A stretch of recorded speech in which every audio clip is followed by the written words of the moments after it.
Okay, welcome folks to the second meeting of the Kinross-shire Local Committee. I'm Councillor Barnacle, convener for the final time, and I'm assisted by Vice Convener Purvis, who's also standing down in that role. We have officers present at the meeting: Kirsten Malloy, Audrey Brown, Daryl McCowan, and Brenda Murray and Lisa Simpson. One or two others may join who I may have missed. We have an observer from the evaluation brief present also. Now, any apologies? I know that we have apologies from Malcolm Thompson of Milner Thorpe and Orwell Community Council. I'm not aware of any others, but we do know that David Collier is trying to get into the meeting from Kinross, and I do not know whether we have Andy Miller yet from Portmoak.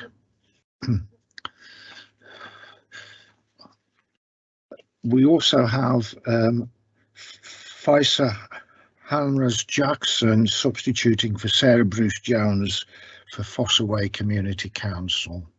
Are there any declarations of interest in relation to items on the agenda? I see Andy is now present from Portmoak. Okay, no declarations of interest. Now, item 3 on the agenda is the minutes of the first historic meeting of the committee for approval. Is everybody happy with those minutes? Please say no if you're not. Okay, we can approve the minutes. Item 4 is matters arising from those minutes. And if I will just cover some of that in relation to item 8 on the regional park issue. I would ask members to note that we have not as yet put forward a motion to the full council. Peter Marshall wished to write to the Scottish Government for clarity on the shared policy programme and funding of regional park initiatives. I agreed that, but he has been directed to Nature Scotland, who I don't think have responded. Could I just ask you, Brenda, if you know anything more on that? Are you there? Sorry, yes, I don't have my mic and camera on. I'm not aware of anything further on that, but I can look to find out whilst the meeting's ongoing, see if I can find anything out about that. Okay. I have, however, received an email from Friends of the Oakles, which I'm going to share with you.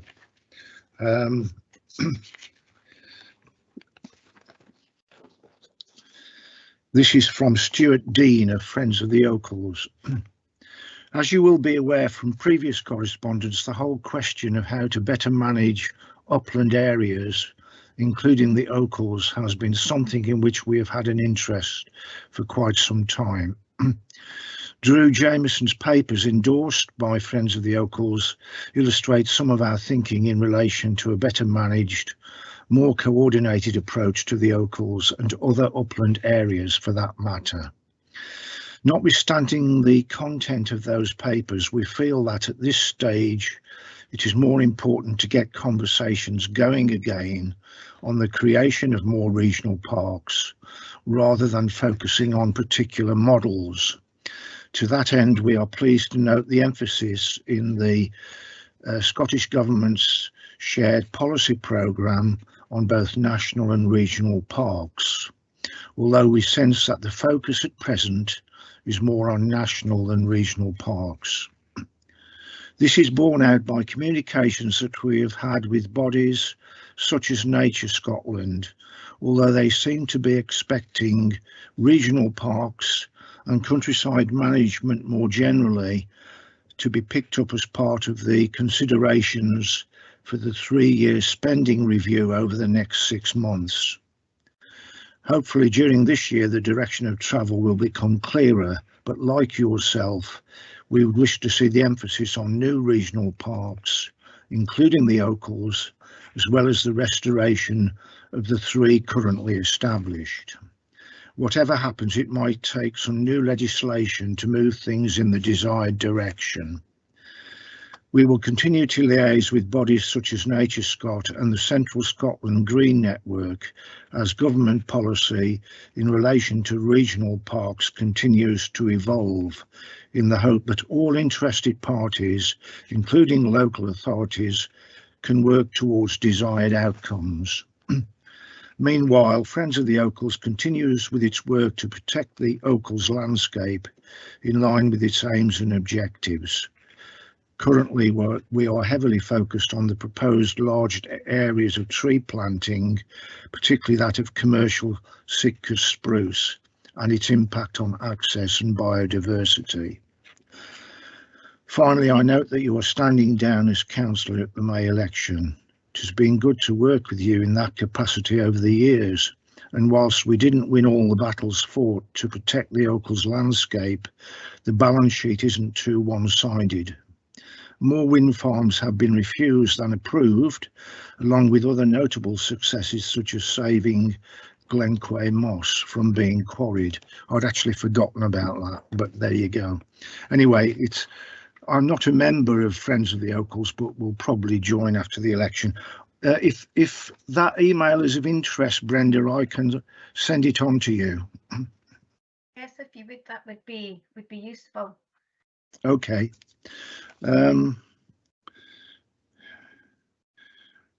Yeah, well, I have actually just quickly emailed Peter, and he has sent me on an email from Nature Scot, which is basically echoing that same sentiment.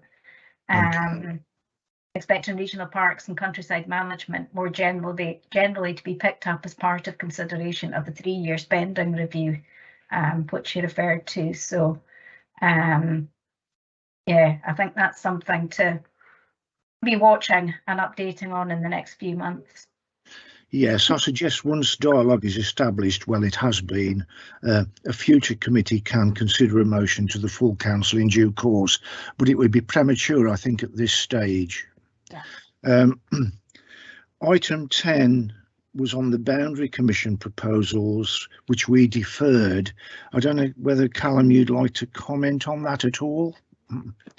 I can do. If I could just very briefly pick up on the last issue, if that's okay. Yes, of course. It was just to make the point that I suppose the nub of the issue here is ensuring that the Scottish Government, Nature Scotland, whoever are looking at this through the spending review, are aware that there is interest locally in Kinross-shire and working with other local authorities in exploring options, whether that's a regional park or something else, because as we found in the past that sometimes these reviews happen, they don't realise that we're interested and then it's too late. So I think that's the key point, that we show that there is interest there. I also saw, Convener, that the Councillor Waters had a question. Yes. I don't think that question might be on the same topic. Yes, I've just seen that. Apologies, Richard. If you want to come in now before we move on.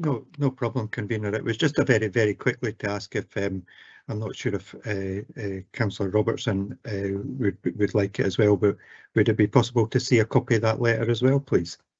Absolutely, I will circulate that, Richard. Thank you, appreciate it. Yeah. Okay, Callum, the Boundary Commission. Thank you. So we deferred this item due to time constraints at the last meeting, and unfortunately, just due to the timescales of when this meeting has taken place, it's after the consultation on the comments and the secondary consultation on their initial proposals. And we are expecting the Boundary Commission to release revised proposals later in the year. And at that point, we'll be able to see whether they've addressed the 3 issues that we were concerned about, specifically the division of Kinross-shire between two parliamentary constituencies, the lack of inclusion of Kinross-shire's name in a constituency name, and also the pairing of Kinross-shire with Fife rather than Perth and Kinross, contrary to historical precedent. So we should get an idea later in the year as to what they've decided to do. There will then be a further consultation, and at that point the committee, I think, should then give its view, as the council will do collectively, on whether it's satisfied with those revised proposals or whether it wants to see further changes made. So that's the update on that. Okay, thanks, Callum. In relation to item 12 on those minutes on forward planning, this workshop has not been held because Councillor Purvis and I think it better done post the May elections. Although we have agreed to meet with Lisa before stepping down on possible future issues to be considered, in that context I would mention 3 just now.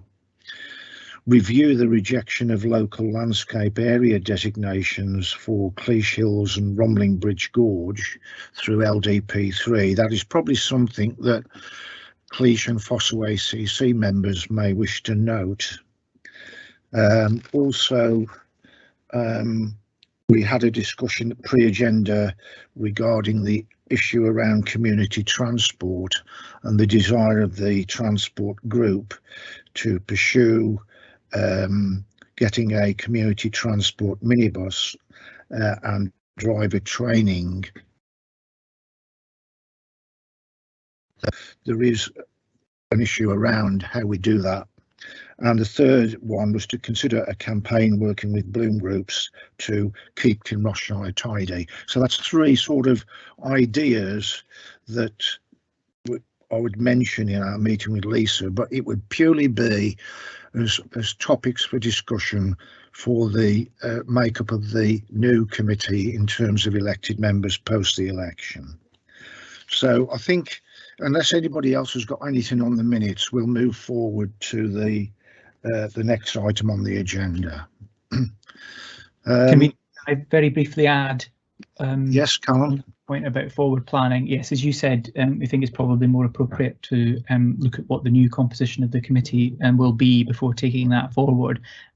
Without going into the detail, because these discussions are at a very early stage, there has been some discussions around working with other organisations and local groups in Kinross-shire to do a wider consultation. So clearly we've got a lot of experience and expertise from the community councils, but trying to do something that would actually ask people across Kinross-shire what they see as the priorities for the local committee going forward, what issues and topics they would like to see discussed, to try and make it more inclusive. And we've had things in the past like the Kinross strategy and various other important exercises that have been done, but that was quite a long time ago now.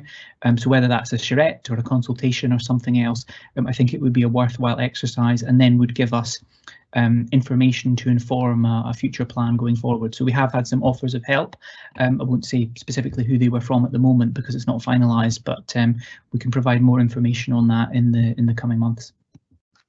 Okay, Callum, thanks very much.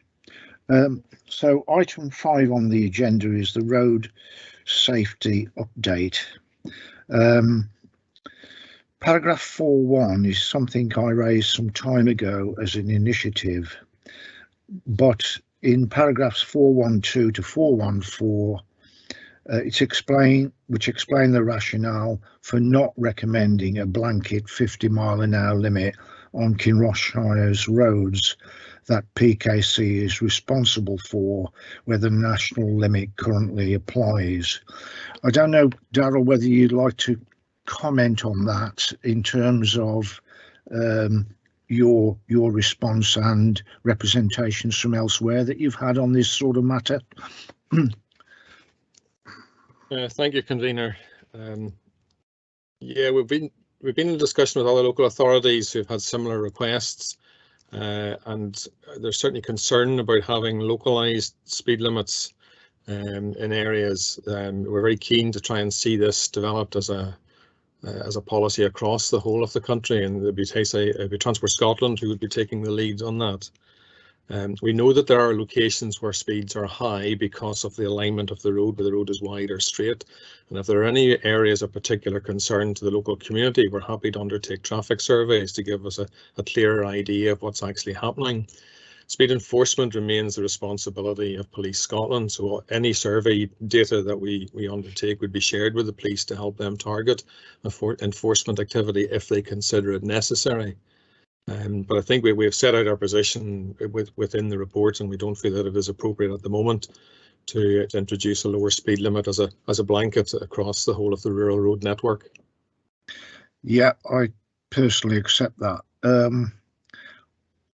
I think unless anybody's got further comment on that, what I would do now is ask Councillor Purvis to deal with paras 4.2 to 4.3.1 on Gallaghill Road and Kinross Town Regeneration Scheme. Do you want to make comment on that, Callum? Thank you, Convener.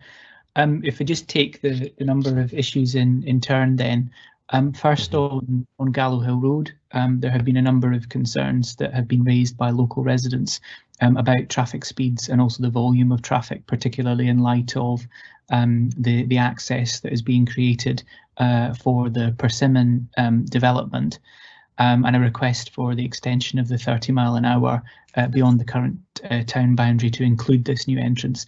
And I'm sure that members will be pleased to note that that is planned within the current financial year to extend that 30 mile an hour limit, and also that there is traffic survey work planned for the summer of this year, which will hopefully inform any future measures that are required, and also a vehicle activated sign planned for 2023-24.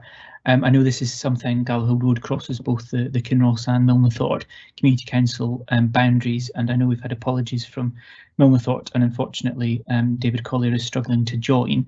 I know, Willie, you've also had correspondence on this, whether you're content with those recommendations or whether you want to make any additional contribution. I think the houses that are currently getting built won't, I don't think, come on stream till probably early into next year. So I think as long as there will be action taken to deal with the traffic issues which are going to occur in Gallaghill Road, then I'm reasonably content. But it is a problem waiting to happen, because throughout Gallaghill Road there are either very little pavements or very narrow pavements. So I'm pleased that we're going to have a really close look at that street and see what actions can be taken to make it safe for people, because it's a well-used route, not just by local people out exercising, but also for people going to the community campus from most of Kinross. So I really do think that we should take it as a priority to get something done in Gallaghill Road. Thank you. Thanks, Councillor Robertson. It's also worth noting that there were proposals rather for a crossing on Gallaghill Road as part of the developer contributions from Persimmon, but following a public consultation, the decision was taken not to progress with that through the transport planning colleagues, and then also we would look at that in future once the development has been built out further, because there was strong opposition to where the crossing was proposed to be sited.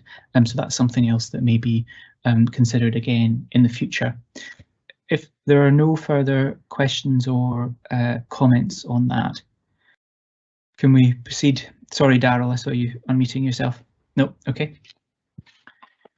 Okay, thank you. If we move on then to the Kinross Town Centre regeneration scheme, as you'll know, at the last committee, we instigated a consultation on the town centre regeneration scheme, not just encompassing road safety, which this report deals with, but a number of other issues as well in terms of the use of the space and how people felt that that regeneration project was working. I'd just like to put on record my thanks and the thanks of the committee to Kinross Community Council, who I know have done an awful lot of work as part of this consultation, trying to gather in responses and standing at street stalls to do that as well, and also to the newsletter, Kinross newsletter, who have included the consultation in their additions too. I think we have had quite a number of responses. I don't know, Darryl, whether you have an update on that, or whether we were likely to find out the outcome of that. I know we discussed it very briefly at pre-agenda, and you were going to see if you could find out. Councillor Purvis, I have no update on that. I haven't received any reply back. Fine. But I'll pursue that for you. Okay, well, it would be good if we could have an update just to officers generally at the next meeting of the committee, to look at all of those issues and see whether any recommendations are coming out of that consultation. But it's good that it's progressed, because it is something that people have been asking for the past 4 or 5 years. So that's positive that it's now moving forward. Are there any further questions or comments on the town centre regeneration scheme? No?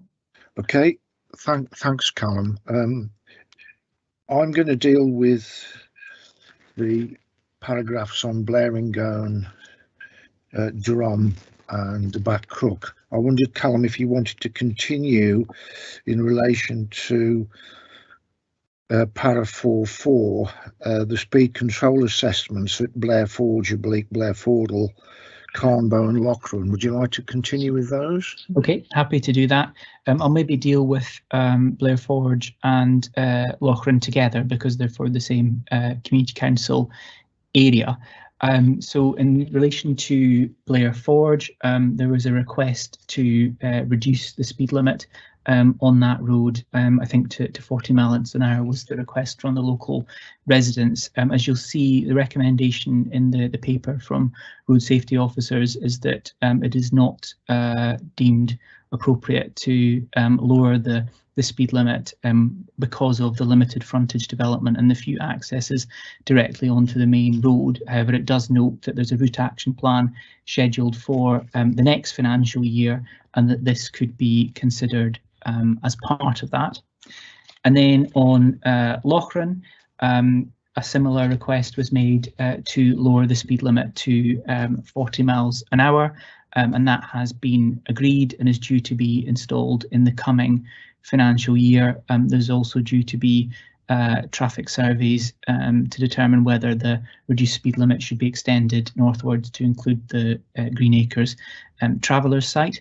And also just to note that in the previous financial year, village nameplates were installed at Loughran too.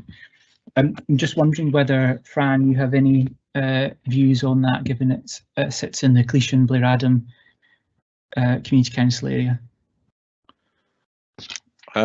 Thank you, Vice Convener. My concern, especially with Blair Forge, is not just the repeated number of accidents that have taken place on that corner there, but also the increased activities that are now going through Blair Forge. Obviously this doesn't relate to purely the speeding, but the number of vehicles that are going in and out of there doing dumping and other issues that need to be dealt with separately. I think a look at the amount of vehicles that go off into that the field just before Blair Forge heading from Kinross would tend to indicate that something needs to be done, and whether that's signage or and therefore not necessarily a reduction in speed, but something definitely needs to be done, because whenever a sign for Blair Forge goes up, it gets knocked down by a car. So I think that speaks for itself. Okay, thanks, Fran. But content on the Loughran proposals? Yes, indeed, yes. Okay, I don't know, Darryl, whether you want to address any of the. Oh, okay, you beat me to it. Yes, I think what we'll do, if we're organising traffic surveys in the area, we can certainly carry out surveys at Blair Forge, and we can meet with the local community on site if they want to discuss matters with us. And if you provide me with contact details after the meeting, then somebody from the traffic team will get in contact with you. Great. I think that would be really positive, Darryl, if we're already, as you say, doing it in Lochran, that it makes sense to do it there. And if you could meet with the local community and hear their concerns, that would be very helpful. I note that Councillor Waters has a question, and then I'll come to you, Convener. Yeah, it's a kind of question stroke comment. We've also got on the same section of the road at Gairney Bank, issues with that have been notified with speeding going through there, and especially given the extra buildings that are going up at the side of the road, who are driving straight onto the road from their entrances.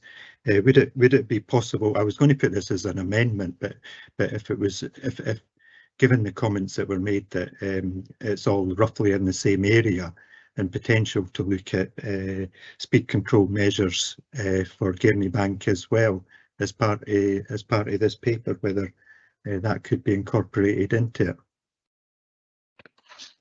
Okay, I don't know, Darryl, if you want to pick up before we. Yep. Yeah, I can. I know there are plans in our programme to introduce vehicle activated signs at Gairney Bank at either end facing north and south, and also to increase the size and the frequency of the repeater signs for the current 40 miles per hour speed limit. But again, we could put another traffic counter down within the community just to see what the current speeds are. It may be possible, because of increased development in the area, that a lower speed limit could be considered. That would be appreciated. If happy to incorporate that in this paper. Thank you. Okay, no, I'm certainly happy if the convener is as well. I think, you know, we've talked a lot in the past about the frontage development in various areas being a justification for lowering a speed limit. And I think Councillor Waters makes a good point that there is a number of additional properties that essentially completes that settlement as one homogeneous unit. So it may be a 30 mile an hour is certainly something that should be given consideration. Convener, I know you wanted to come in. Yes, just on the Lochran one, on that point about extending the examination to cover Green Acres, the survey. The point I'd make about Green Acres, Darryl, is that there's a lot of individual accesses from Green Acres in a very short distance. So I would think that would be something to be taken into account. That was all I wanted to add in there. And I think you need to then address the issue of Carnbow, Callum. Yeah. Okay, thank you. Well, just in summary on those issues on the B996, then we're going to look at doing speed surveys also in Blair Forge and at Gairney Bank. And also having discussion with the community in Blair Forge about the issues that are currently of concern there, and perhaps the same in Gairney Bank when you're out there. That would be very, very helpful if that could be noted as part of the minutes and the final decision when we get to that stage, assuming there's agreement. On Carnbow, this is something that has been an issue raised by local residents there for quite some time. As we know, currently subject to a 40 mile an hour speed limit, and there has been a request to lower it to 30 miles an hour, which has already been agreed and I think is due to progress in the current financial year. It also notes that there's a traffic survey planned for the section east of the village that links to the village hall to determine whether a 40 mile an hour buffer is appropriate. I know that is something that the community are very keen to see, and they are also, I think as we've discussed before, Darryl, keen to have a short buffer on the other side of the village as well, which I know is not something that you felt was necessary, but they did pass a petition to me and the local councillors at one of the community council meetings, and it does seem that that has the overwhelming support of the local community. They're very pleased that the 30 mile an hour limit is being progressed, but would like to see a 40 mile an hour, particularly to the Hall, which is good that that's being assessed, because while there isn't, as we talked about before, much frontage development between the Hall and the rest of the village, it is very much an integral part of the local community there. I don't know if a representative from Fossilway Community Council would like to make any comment on that before I open it up for further discussion. Callum, I don't know if I'm not quite sure if I'm in as a guest or a president. I don't know if I'm in or not. Oh, Sarah, hi. Sorry, I was late. Apologies. Yes, very definitely for Carnbo. There would be very strong support for increasing that buffer in either side, east and west of Carnbo, particularly out towards the village hall. And fully in supporting with the continuation to get the speed limit down to 30 miles per hour. Okay, thanks, Sarah. Councillor Robertson, you had a comment.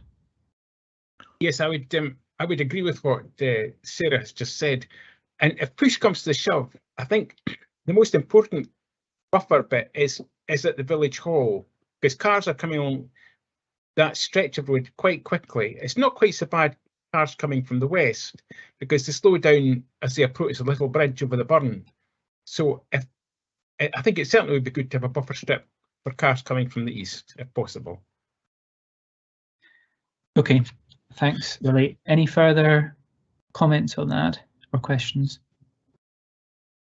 Can I ask Daryl, in terms of the survey, do we have a time scale for when that would be done?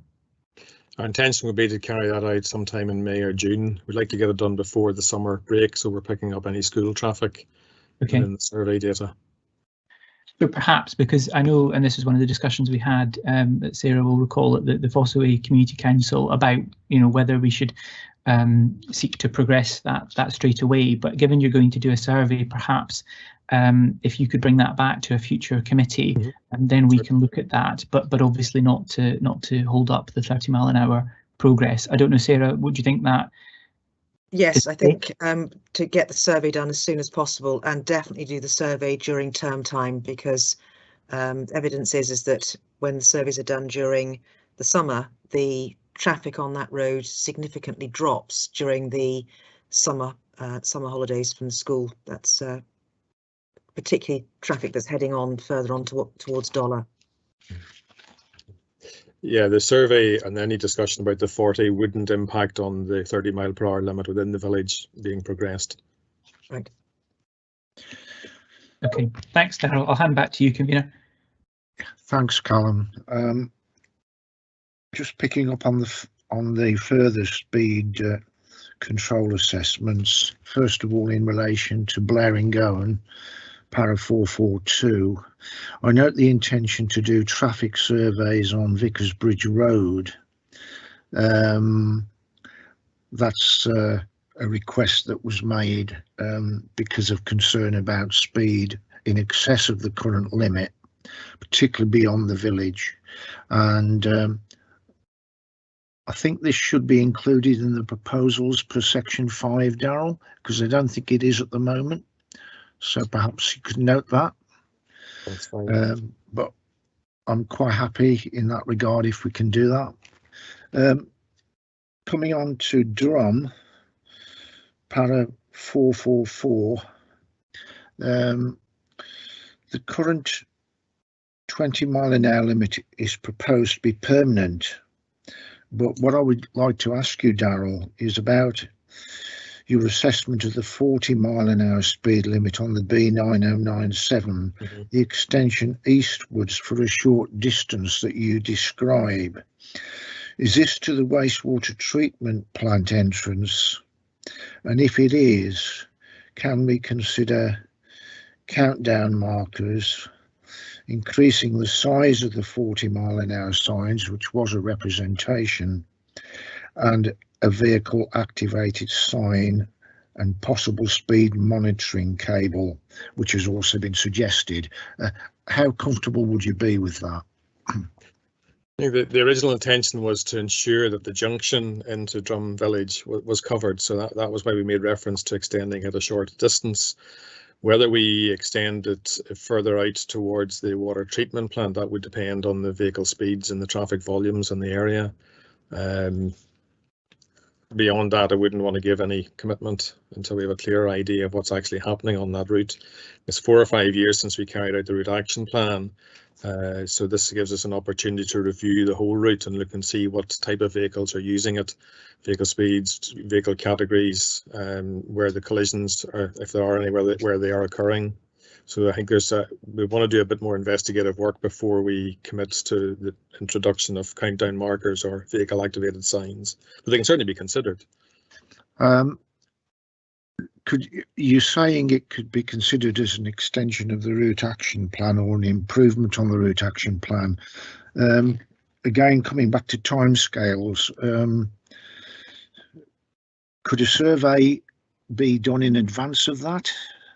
Yes, it would be. All of the routes that we're assessing, the first action is to carry out traffic surveys to find out what's actually happening and who's using the route. So if we're ordering up a batch of surveys in the Kinross-shire area, we can include the B9097 both within the current 40 and on the national speed limit section to the east of that. Could I ask Sarah, would you be happy with that approach? Yes. I would say that at the moment, though, the 40-mile speed limit sign is actually at the junction into the village of Drum. It's on that T junction there. So we would like to see it extended. We want to move it eastwards so that the driver has a sufficient time to slow down before they reach the junction and carry out that turning manoeuvre. Absolutely. That's one of the ones and it's that we can see that speed coming through. And where the accidents have happened, it's been on that straight stretch between Tullibol Castle and I think probably the next point of where the accidents have happened has been between Tullibol Castle and entrance and the Travellers Camp entrance, the Crookmoss. I'm glad you've raised that, because one of the problems we have is that we only receive information from reported road traffic collisions. And we know there's evidence on the ground of damage-only incidents that are not coming through the database. That information is not coming to us through Police Scotland. So if the local community council or any of the local residents are able to give us any information, it just helps us build up a clearer idea of what's actually happening in that part of the road network. Well, there's been 3 near fatals along that stretch of road in the last 5 years. Okay. All have involved people ended up in hospital. Right, that's fine. I'll check that with Police Scotland, and yeah, because what we need to find out, are they happening during the day? Are they at night? Are they in the wet? Is there something that we can do to improve the road environment to make the driver more aware of the road layout ahead? Thank you. So I think on that point, Daniel, bearing in mind representations received, let's include a survey there. Yes. In addition to the ones we've already said, to see if you can improve the situation following that, if those surveys and your research recommends it. And the other final point in this section is para 4.5. I notice you've agreed to our request for the Black Crook Road to be signed as unsuitable for large HGVs other than necessary access. So that's fine. Are you happy with that, Sarah? Yes. Yeah. Okay, so I think paragraphs 5.1 to and 2 summarise the proposals. But we're sort of improving that by mentioning these further surveys that you've not got in that, if you see what I mean. Yeah. Is everybody happy with that approach on the conclusion of paper 5? Any further comments or questions on it?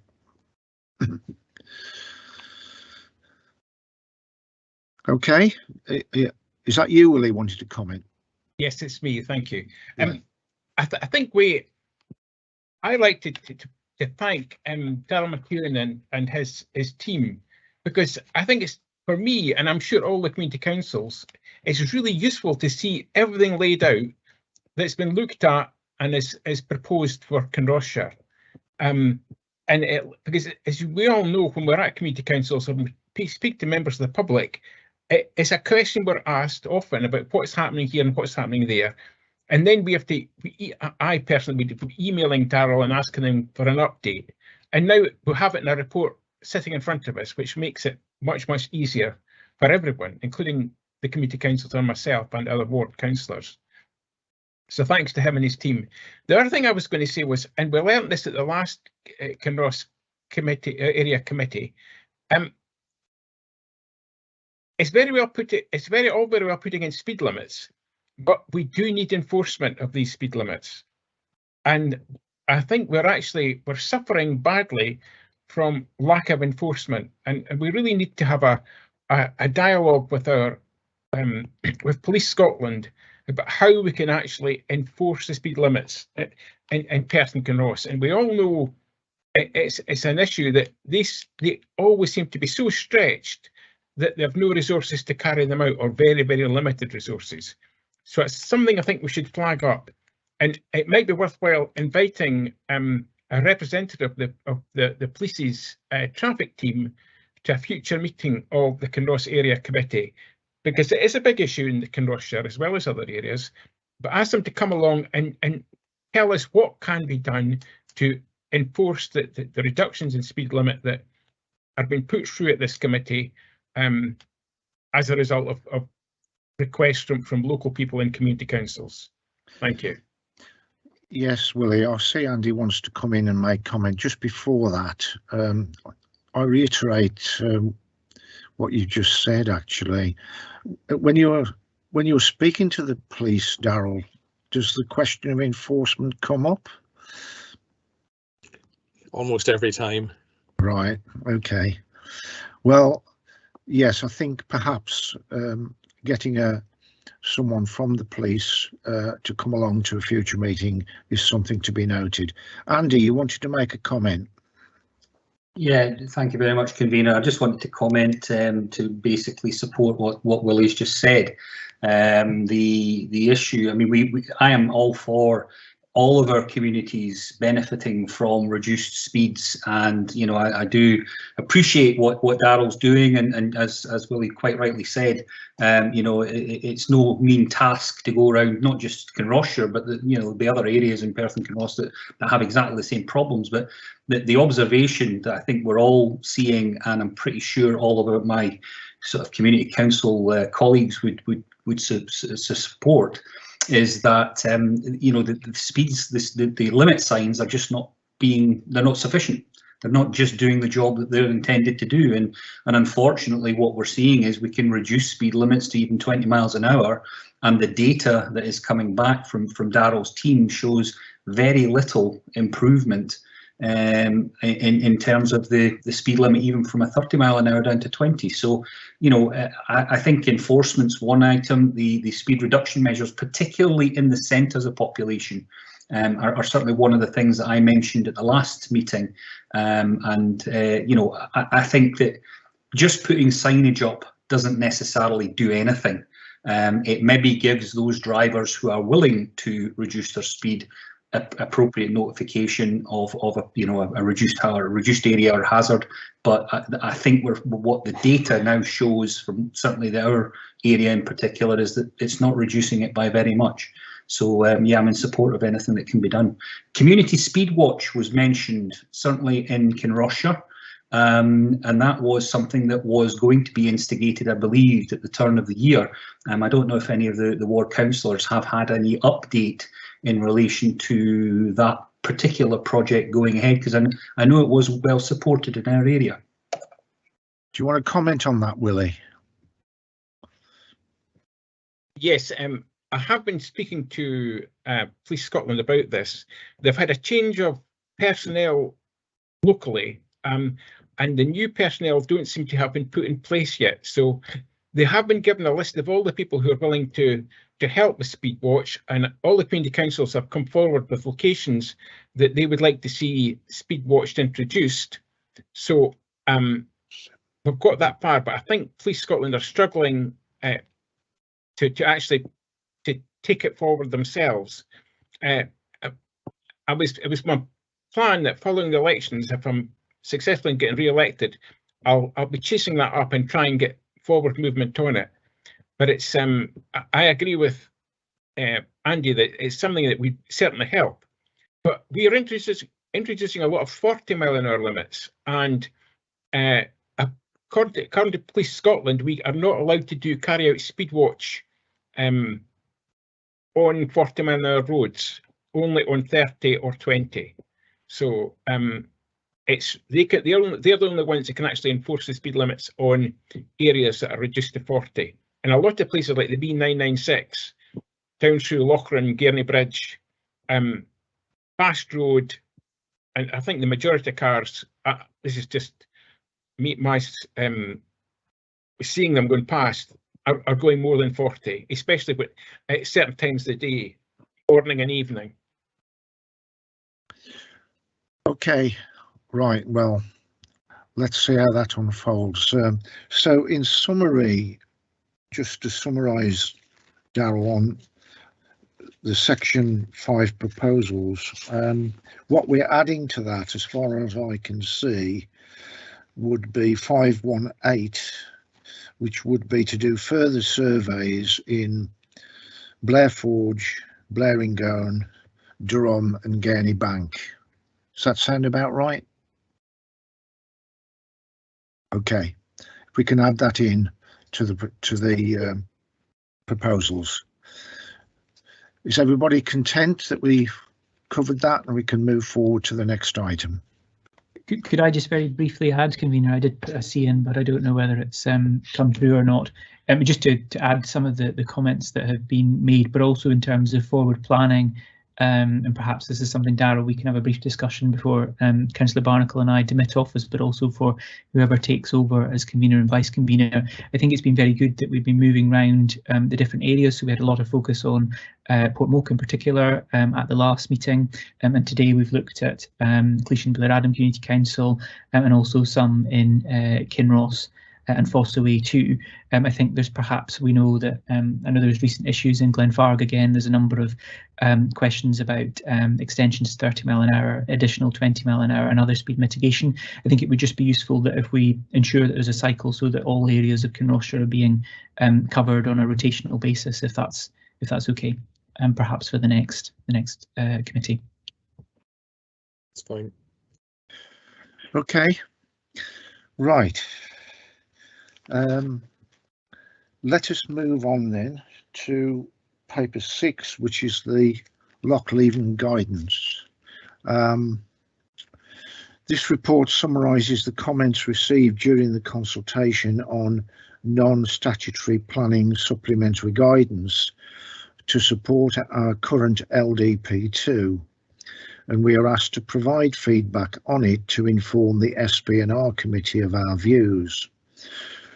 The guidance supports policy 46 on the Loch Leven catchment in relation to phosphorus emissions from development that affect the loch and requirements for mitigation for private wastewater systems. Appendix 1 is the resulting draft on planning advice, with Appendix 2 showing the changes made to the guidance, principally around a definition of potential bedrooms, i.e. extensions. Para 4.8 references the Loch Leven protocol between SEPA, Nature Scotland and the Council, which has been updated per Appendix 3. It is worth bearing in mind that local members have been discussing recently with PKC officers and representatives of these other organisations how we can tighten controls on developments for LDP3 that affect Loch Leven, which is such a fundamental special area for Kinross-shire, particularly prompted by the recent Lathrow development and further options explored by the Catchment Management Group. I don't know whether, Brenda, you might wish to comment on this and whether it changes anything in the report, these discussions we've been having, which you've probably been fully briefed on by Robert Wills. Does it change anything in the report that we've been discussing the approach to LDP3, and yet here we're talking about LDP2 supplementary guidance? If I could ask you that. So it doesn't change anything in the report. The supplementary guidance, the document that we're discussing today, is developed to support LDP2 and the policy within that plan.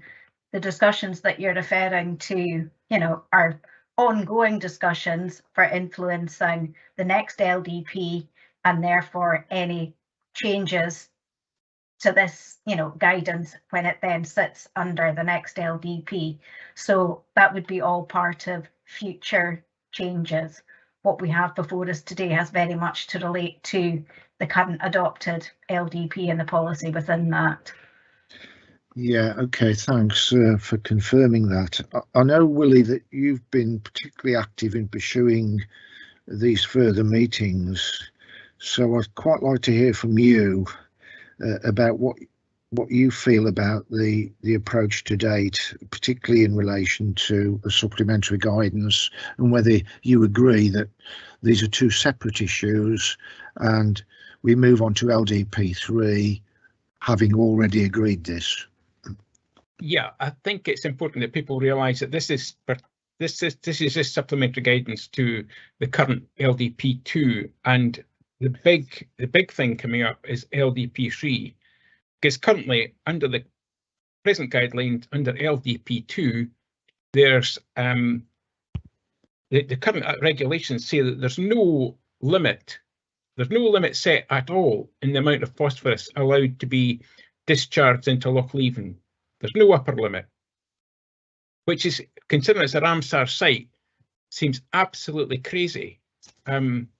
So we have to get to a situation where the amount of phosphorus discharged into Loch from whatever source, field runoff, wastewater treatment plants, or anything else, is set to a limit, because there's already algal blooms on Loch Leven, and this is just April. So it shows that things are not getting any better. The other thing we'll need for LDP3 is we'll have to get firm commitments from Scottish Water to deal with the problems that result from the combined sewers in Milnathort and Kinross. We're likely to have more instances of extreme weather, which means that when we get extreme weather, high levels of rainfall over a period of time, the storm drains can't cope, and that means an untreated sewage being discharged into Loch Leven.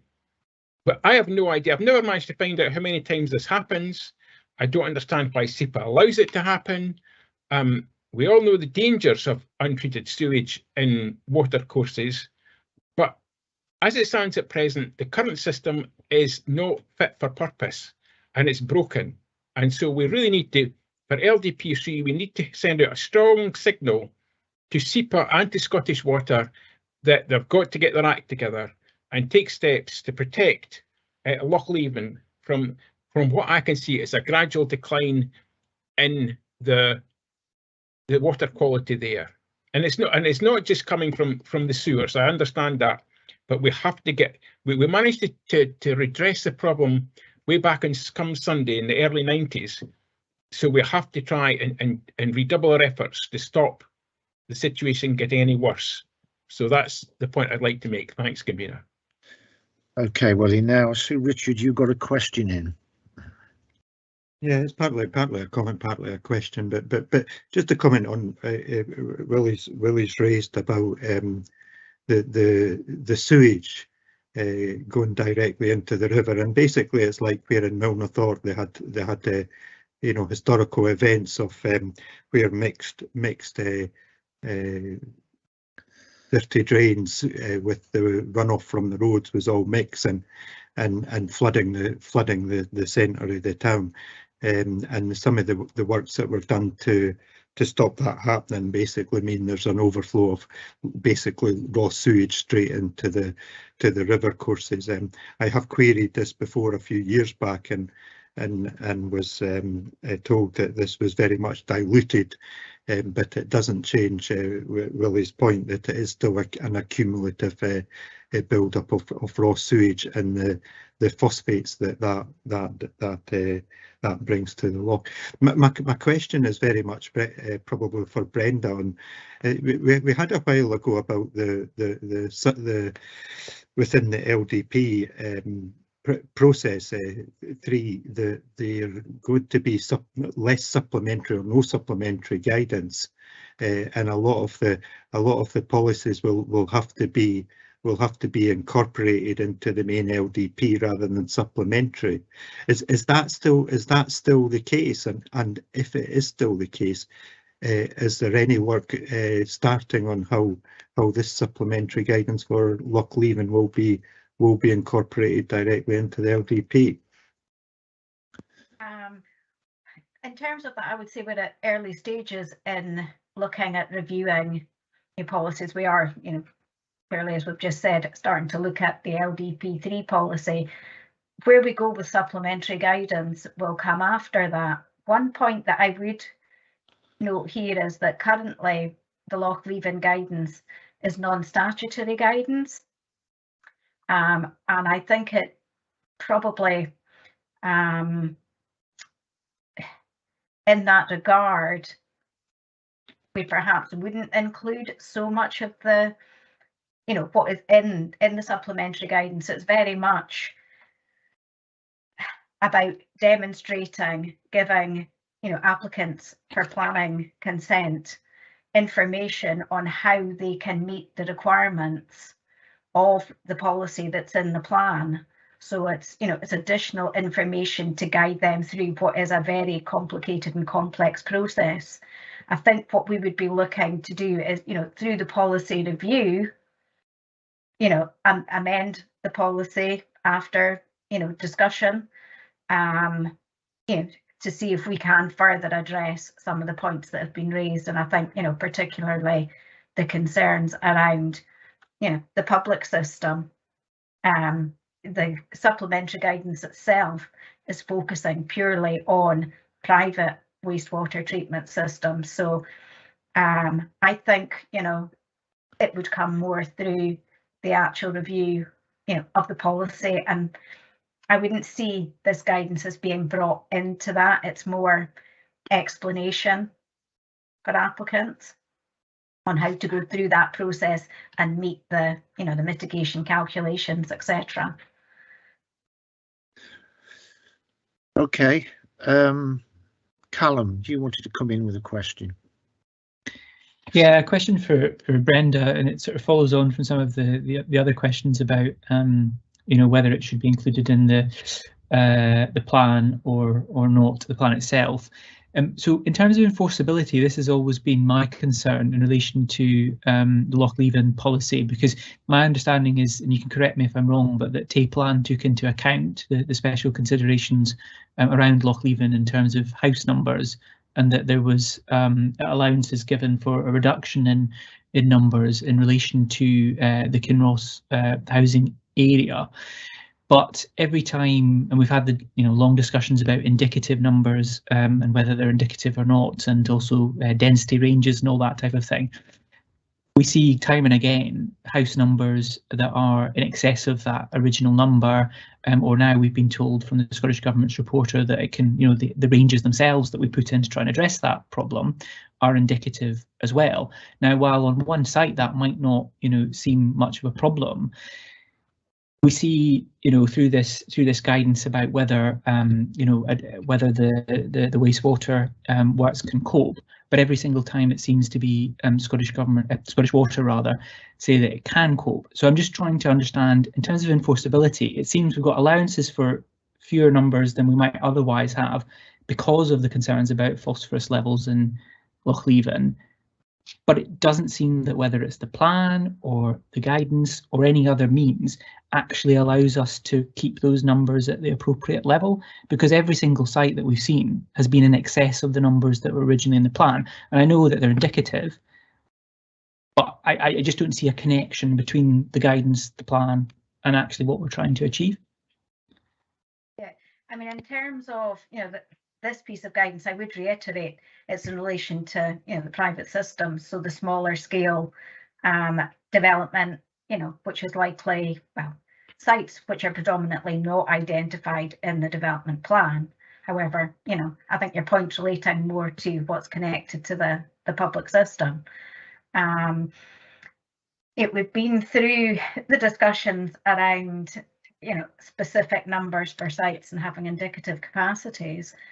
As we move forward into LDP3, there is more of a direction coming through in the new development planning regulations that development plans should be seen more as toolkits for development. So that's having more by way of master plans, development briefs, actually upfront in the LDP, rather than the way we have it just now, which is, I would say, predominantly a list of the sites.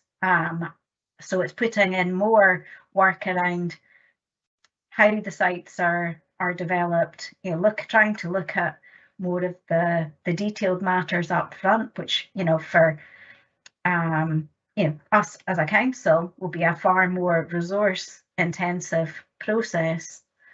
And I think there is a lot of concerns at the national level around, our planning authorities resourced well enough to carry forward their duties. So, I think we will still be in a position where it will be indicative numbers given on sites, but hopefully more upfront information and detail set out in the plan as to how we would envisage sites to come forward, and perhaps more of a demonstration by developers, provision of evidence as to, why there should be, a divergence from that position. So, hopefully that new way of,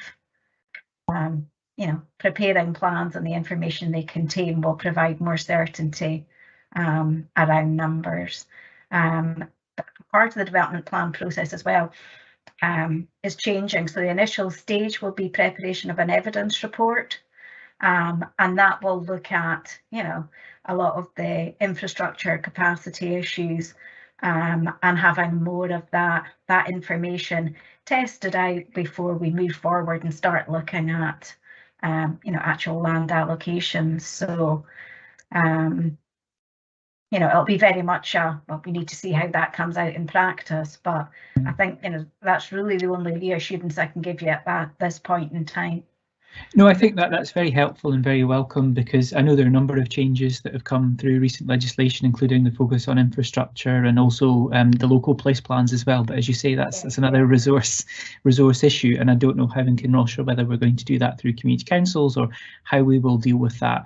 And I think it's just to, and I know what you're saying, it's perhaps not specifically for this guidance, but my frustration again is that, quite rightly, but people who are off the mains are having to do all of these mitigation measures, enhanced mitigation measures. But the problem to me is these big housing sites, and as Willie says, we're seeing repeatedly, and it's difficult to know exactly how often it's happening.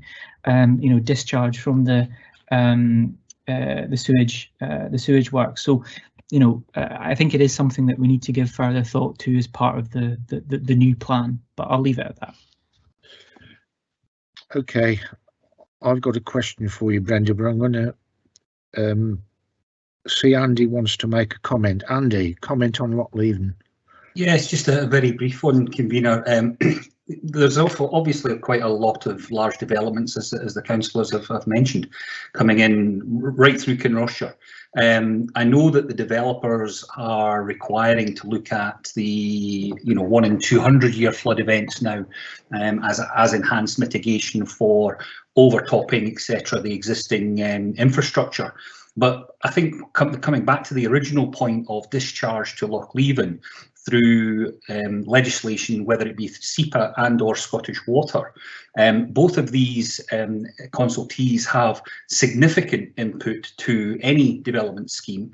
And I just wonder why to date, when we have you know, a Loch Leven, Ramsar site, etc., that there is no additional emphasis put on the requirement of developers and their consultants to assess the level of phosphor and nitrate discharge to the loch, in particular in our area, and whether it be through burns or whether it be through any infrastructure that obviously has a contribution to the loch itself and its environment, because the only way of going to be able to control the algal blooms and the issues that they therefore cause is by getting back to the root of it. And if we bring in more development, you know, this element has to be considered as a material consideration for, you know, Scottish Water, SEPA, and obviously the Planning Authority, I think.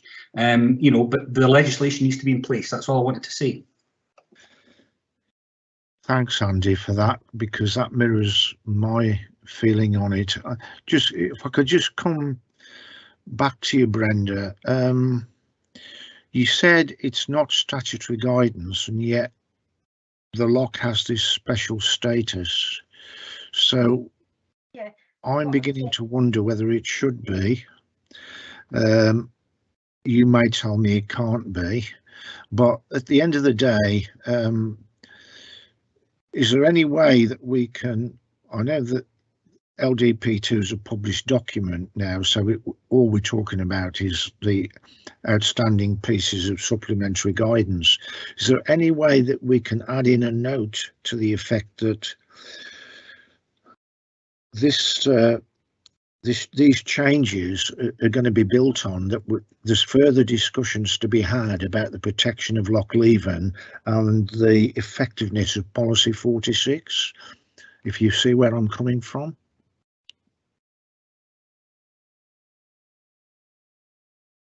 I suppose I do see where you're coming from. However, what I would say the important thing here is the local development plan policy, the policies that's in the plan that can't be changed until, you know, we go through the review and have LDP3. The supplementary guidance is there to guide, you know, people through the process of how they comply with that policy. So, you know, in itself, the guidance doesn't change the policy. We did have the guidance as statutory guidance. However, government advice was that we shouldn't have this type of guidance. It didn't meet the requirements to be statutory. So I don't think it changes the decision. This guidance doesn't change the decision on any applications. It basically facilitates applicants better meeting the requirements, having the information submitted along with their application so that we can then continuously, you know, consider the planning application. It in itself doesn't change, you know, whether consent would or wouldn't be granted. It's the actual policy in the plan that needs to be complied with. Willie, you've got a question. Yes, I can't quite get my head around this. Brenda, as a council, as a local authority, if we are taking actions which cause further damage to Loch Leven, which is the Ramsar site, are we technically breaking the law, or is it something we can just ignore? I wouldn't say that we are doing that. We're meeting our statutory obligations in terms of protecting the loch by having this policy in place.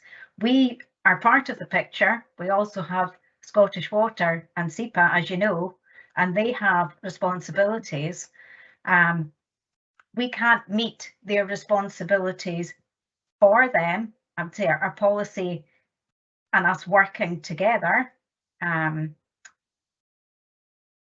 is helping to, you know, achieve that. But at the end of the day, it's Scottish Water and SEPA. SEPA grant the licence and set the limit that Scottish Water have to operate within. So that is out with our control as a council. But from all the work that's been done over the years, I would say that they are invested in it and committed to the end result. So hopefully through the further work that we can do with them and working towards LDP3, we can improve the situation further. I think one of the things that is worth bearing in mind is in relation to the climatic factors which have an impact on Loch Leven. So I think there's a bit of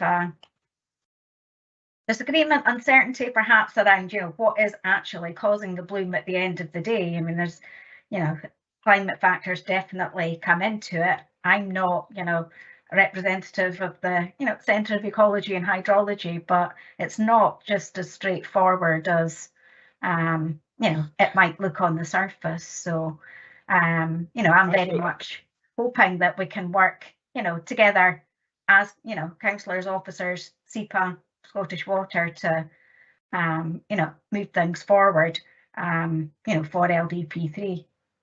I think that's a helpful response, but personally I'd be very concerned about agreeing to LDP3 until I had firm information from both SEPA and Scottish Water about what was being done to try and reverse the current trend as I see it. And that trend is backed up by the Centre of Hydrology and Ecology and by various experts. They all say that the only way to stop the loch become more and more nutrient rich is to set a cap on the phosphorus loading each year.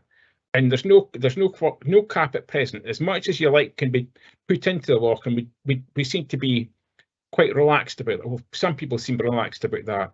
Yeah. So what I would say in response to that, I mean, I know you've been involved in the recent meetings, and you'll also know that the Linda May from the Centre of Ecology and Hydrology has been involved in our work on Loch Leven since day one. So she's been a party to that process and has been guiding and assisting ourselves, SEPA, Scottish Water, through that process. So if you're telling me that that's their current way of thinking, then hopefully that will lead to an enhanced LDP3 policy. So yeah, maybe there's optimism to be had. I hope so too. Thank you. Yeah, Callum, you had a comment. Just very briefly to come back, if I can, convener. Yeah, I think you're right, Brenda. There are different issues here, and I can say that I'm happy that with the guidance that is proposed will help provide additional clarity in terms of ensuring that developers are meeting their obligations. I think the separate issue, which obviously is, as you will have gathered from this discussion, there is a great deal of concern about, not just within this meeting, but across Kinross-shire. Loch Leven is a really important asset for us in terms of our environment, our biodiversity, tourism, and it's really important that we protect it going forward. So I think perhaps in addition to recommending this guidance to SPNR, should that be the committee's decision, we should also make clear our continued concern and hope that as part of the preparation for LDP3, working with these other partner organisations, that we can find a way of trying to resolve the issue. Particularly, from my perspective, that issue we raised earlier about the disconnect between the ambition to recognise within the housing numbers that we set the problems that phosphorus causes on the loch, and our inability to enact that when it comes to the planning process. We've seen it even when the council does act, that the Scottish Government reporter overturns that. So I think if that could be passed back to SPNR, and if that could be put in the formal minute, assuming other members are in agreement, that we are very concerned and want to see these issues addressed fully as part of LDP3, which I know everyone is already trying to work towards. But I think you'll have gathered from the discussion that there are concerns. Yeah, I would support. I see that Willie's coming out in support of that, so would I. What I was going to say was, if you look at the map of the catchment area that's in Appendix 1, just about every CC area is affected by this. And I would say that in the evidence report for LDP3, this should be at the forefront of what we want to do in terms of enhancing the policy going forward. It seems to me that there's not a lot we can do about this particular paper other than approve it for SPNR. Whether that further comment that Callum has suggested, Brenda, could be incorporated in some form, I don't know. But certainly I see there's a meeting proposed on Monday at 10:30 of the Lochleven Development Plan Policy meeting. Is that still going ahead, Brenda, do you know? I don't. I'm trying to find out from Robert whether he'll be there, because I very much think if he's not going to be there, then it's probably better to postpone, because he will be taking the lead on moving that forward. So I have him on WhatsApp rather than email because he's not working. So hopefully he'll get back to me and I'll be able to update everyone on that tomorrow. Okay then. Right, does anybody else want to say anything, or is it just a question of Callum, were you looking for some sort of comment to be added into the paper itself, or something to be added into the report that goes to SPNR? Well, I think that, as we know, this is a slightly new way of working, this type of report, but essentially we're asked to provide feedback on the guidance to SPNR. I think what we're saying is, and apologies if I'm misrepresenting anyone, that we're content with the guidance insofar as it addresses the particular role that it's supposed to play as part of this process. But we want to make SPNR and the Council more generally aware of these issues that we have highlighted, and would like to see them addressed as part of the Local Development Plan 3 development, and that would be our feedback to SPNR. Yeah, my understanding is, or I will be looking to incorporate that into the report that goes to SPNR. Right. So it will very much be the same report as you have, with an addition of a paragraph in relation to that feedback. Thank you. Okay, Richard, you haven't commented, but would you be in support of that approach? I absolutely. I feel LDP3 is going to be very important going forward. I think there are going to be a number of, we've got national planning framework coming forward as well, which has an emphasis on a bigger emphasis on biodiversity and stuff like that, and I fully agree that Lochleven plays a key part of it, and I fully take on board what Brenda has said, that there are the Centre for Ecology and Hydrology are very, this is, we're very much from the planning process dealing with one of the elements that produce phosphates within Lochleven, but there is the diffuse pollution, and there also the major one, according to the CEH, is the amount of phosphates that are in the sediment at the bottom of the loch. So there's, this is just one part of a bigger picture to address the biodiversity on the loch, but it's still an important part. So I would fully agree with putting the additional comments in to try and put a control on or potentially going forward, that we could have some kind of control on the within LDP3 with the actual absolute amount of pollution that's going into the loch, because it has got to get controlled. But there's still two other main elements that need dealt with out with what we have control within that's covered within this paper. Thank you. Okay, thanks very much. So I I think where we are is basically I'm just asking if we agree the report prior to submission to SPNR for approval, along with further comment regarding the need for looking at this further, the concerns we have in relation to beefing up the protocol and the protection of Lochleven under policy 46, and that we hope to achieve more in that regard through LDP3 discussions with the community councils, etc. So with that proviso that you can incorporate that, Brenda, when you take the report forward, can we agree and move on? Okay, good. Nobody else wants to say anything, so I think on that basis, could I ask Councillor Purvis if he wants to finally deal with item 7, which is the Community Investment Fund decisions? Okay, thank you, Convener. Just a very short paper here.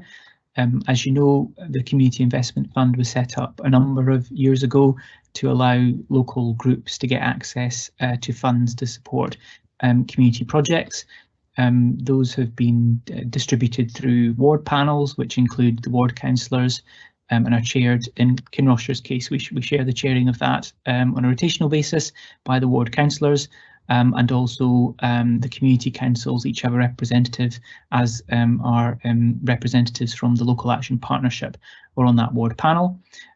We discussed a previous tranche of funding this year and made some awards, and there was money left over, about £16,000, and we had a further meeting a number of weeks ago following a further appeal for applications, and decided to award the funding as set out in the paper today.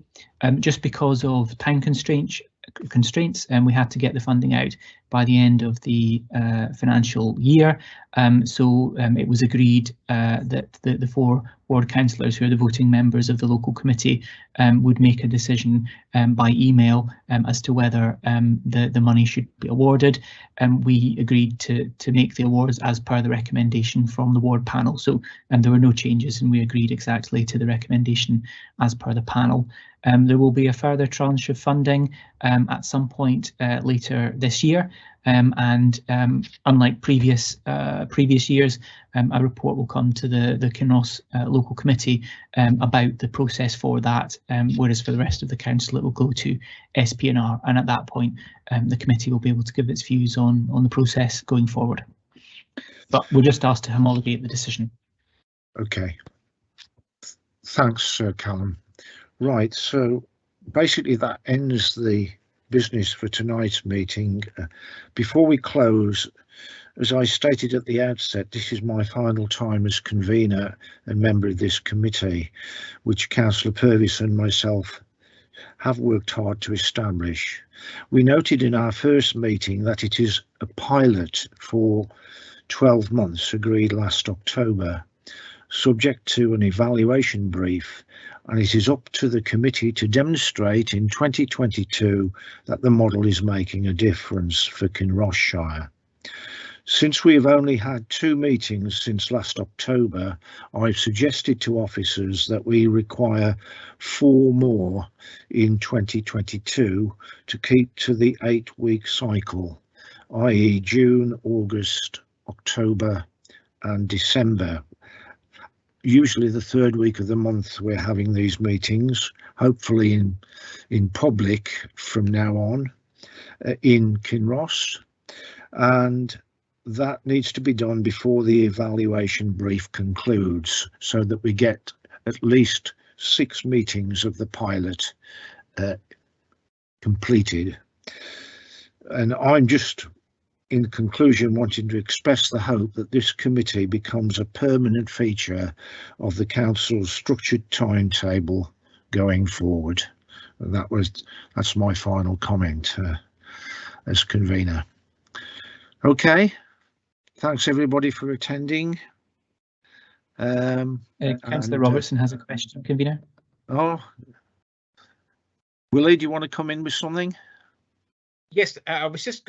I've got two things, both a question and a comment. The question is, I think it's important that you again remind everyone at this meeting that it's important that the community councils and ourselves feed things in for the next agenda of this committee. That's how we take things forward. If you've got things you want discussed at this forum, then please contact your ward councillors about it and make sure reports are brought forward.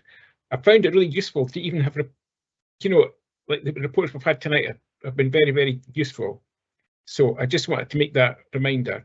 And thank you. And I was also going to finish up by thanking both Councillor Barnacle and Councillor Purvis, because without you two, I don't think we would have had this committee at all. Mike's wanted it since 1842, I think he first came up with the idea, and he's been banging on about it ever since. So you've finally got there, Mike, so well done.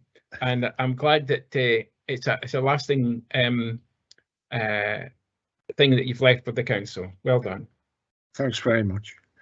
Okay, that concludes everything. Cheerio, everyone. Bye.